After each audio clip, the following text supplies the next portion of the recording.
Dedicated volunteers at DeKalb County's animal shelter say it's overcrowded because of how it's run. This is the very mess that they created, and now they just want to kill their way out of it. In a letter obtained by Fox 5, the CEO of the organization Lifeline, which manages the shelter, told volunteers, quote, "We have stretched the shelter's capacity and resources to unsustainable limits.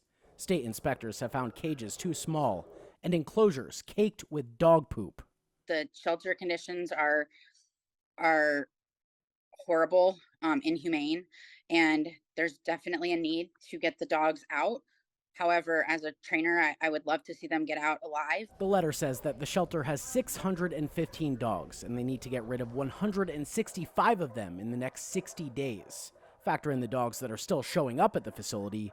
That means roughly 21 dogs a day will either need to get adopted, fostered, or killed. What particularly makes me upset is that I know that these things could have been prevented. Kami Lynn says she volunteers there 2 to 5 times a week and has become fed up with mismanagement.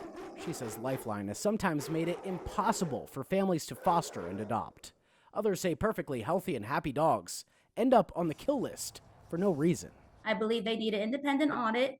They need an independent task force, because we can't just kill hundreds of dogs and say, okay, we're going to start over and we're going to be here again in a year or two. When we asked Lifeline for an interview Friday afternoon, a spokesperson sent us this Facebook post saying, quote, "We share your heartbreak and are also distraught and agree that the current conditions in our shelters are no longer humane or sustainable.